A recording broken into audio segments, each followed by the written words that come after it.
Parte dos comentários de Roberto Cavalcante aqui nos estúdios, e a gente está trazendo aqui trechos de uma entrevista concedida pelo empresário Salim Matar, onde ele analisa vários aspectos da cena brasileira, da cena atual brasileira, e nessa entrevista que ele concedeu ao canal Brasil Paralelo, e com a autorização desse canal, nós estamos trazendo os trechos dessa entrevista. Nessa parte aqui da entrevista, ele analisa as consequências do lockdown para o Brasil. Durante a pandemia, o Brasil sofreu as consequências, como outros países, de um grande índice de desemprego. Implementaram um lockdown, paralisaram o país, gerou desemprego.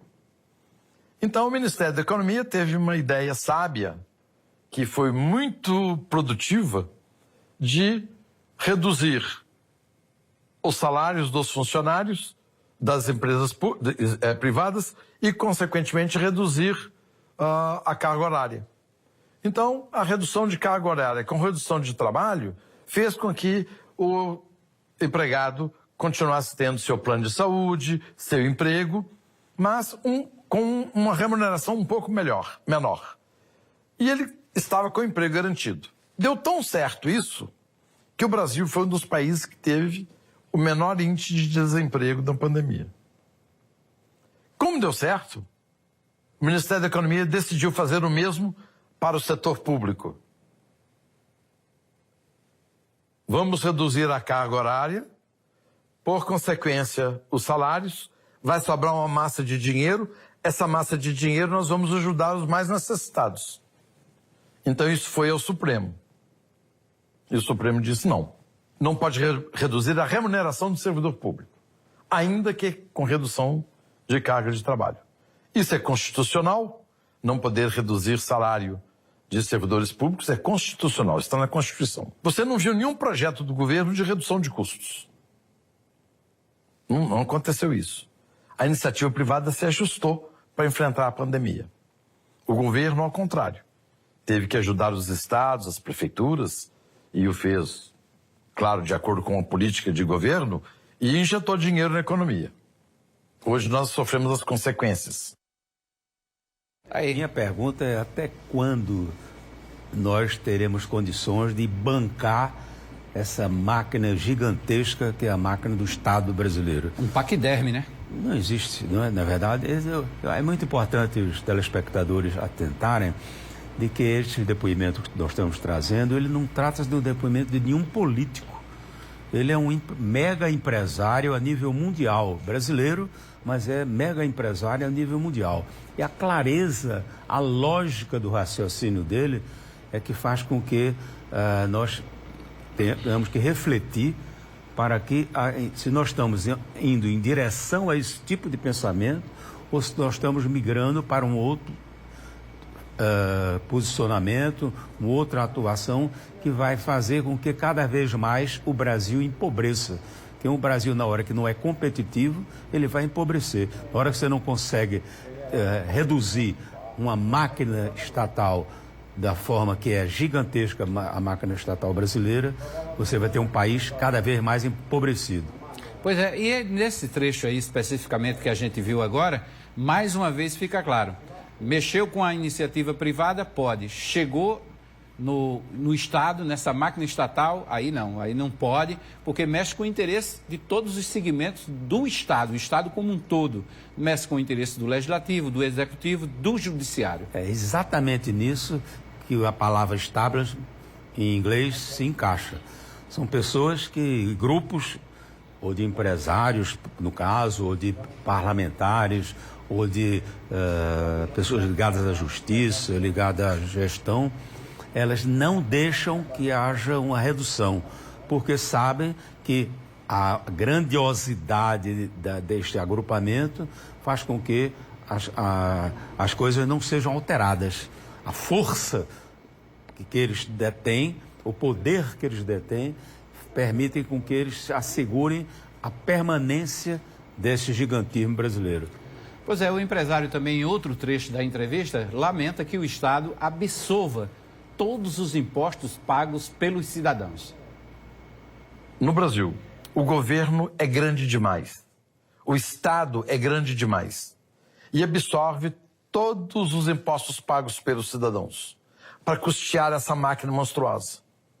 Então, depois que eu saí do governo, eu fiquei tão chocado com o que eu vi, que eu falei, olha, eu não tenho condições de voltar mais para a minha empresa.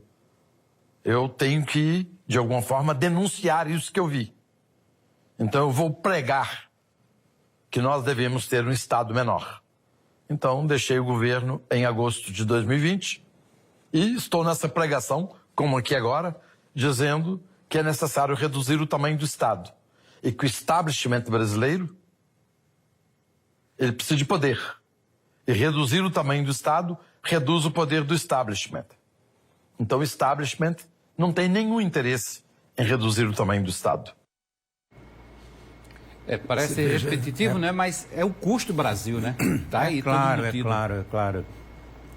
Parabéns, um empresário brasileiro do potencial, do sucesso histórico do Salim Matar, está pregando o Brasil afora a tentativa de convencimento, de esclarecimento de que nós não podemos permanecer vivendo sob a égide de um governo, e aí ele se fala federal, estadual e municipal, com a grandiosidade, com o gigantismo que é o do brasileiro.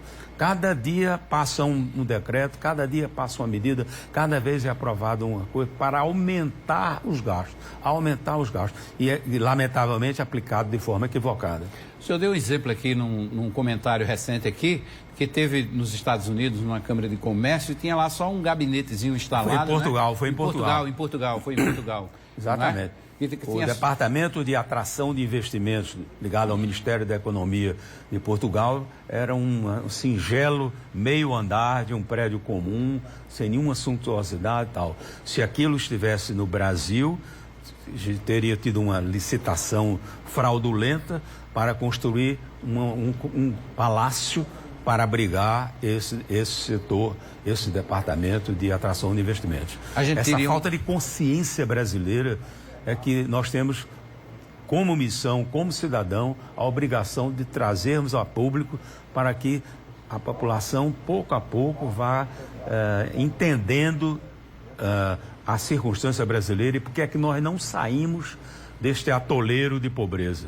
Ficamos aí patinando. Ficamos patinando na pobreza, por quê? Porque os recursos que poderiam ser aplicados diretamente em grandes projetos sociais são, na verdade, partilhados por grupos que detêm os poderes e faz com que esses poderes não sejam intocáveis. Verdade.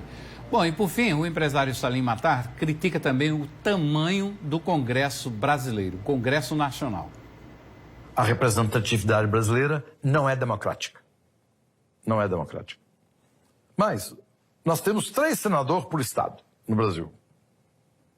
Os Estados Unidos têm 2 senadores por estado. Renda per capita, $65 mil. País desenvolvido, sem pobreza extrema, 2 senadores por estado.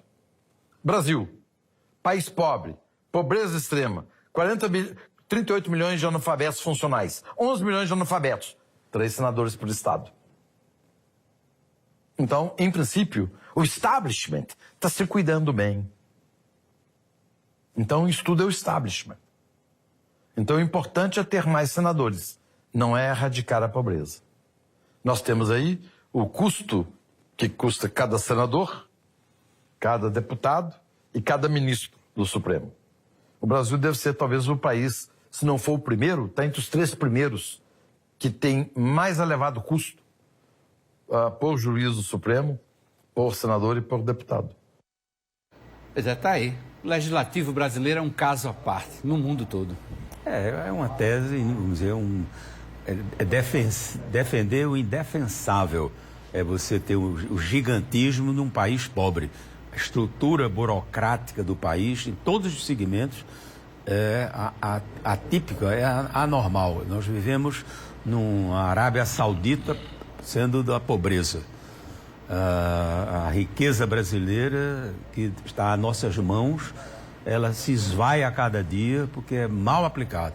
A potencialidade brasileira, eu sempre defendo, o Brasil é um país fantástico é um país riquíssimo, é um país de uma potencialidade gigantesca, mas que apenas uma minoria se apropria dessa riqueza. Apenas uma minoria se apropria desses recursos que são partilhados a nível de pagamento por todos nós. Então eu acho que eu me acosto a essa campanha do Salim Matar. Acho que o Brasil precisa ter a consciência de que determinadas coisas vai ter um momento que nós temos que dar um basta.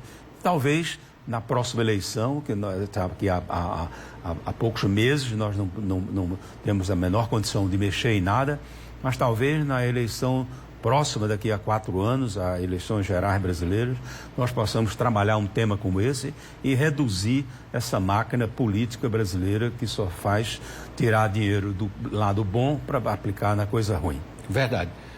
Bom, doutor Roberto, antes da gente encerrar, deixa eu fazer aqui um registro de um convite do presidente da Academia de Letras, Ciências e Artes do Vale do Mamanguape, que é o desembargador Marcos Cavalcante. Hoje acontece a posse dos novos acadêmicos, Alfredo Fagundes de Souza, Antônio Luiz da Silva, Emanuel Fernandes Falcão, Raudiane Pereira dos Santos e Tarcísio Martins de Oliveira. É às 6 da tarde, hoje 6 da noite, na sede do Conselho Regional de Medicina, que fica aqui na Pedro II, aqui no centro, em João Pessoa. Uma academia que vem se consolidando lá no Vale do Mamanguape, graças ao trabalho do desembargador o desembargador Cavalcante, né? Marcos Cavalcante. Isso.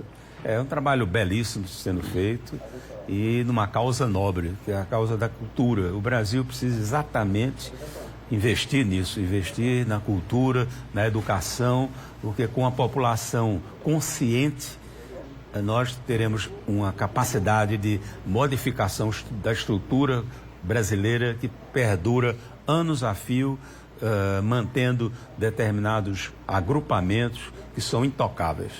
Verdade.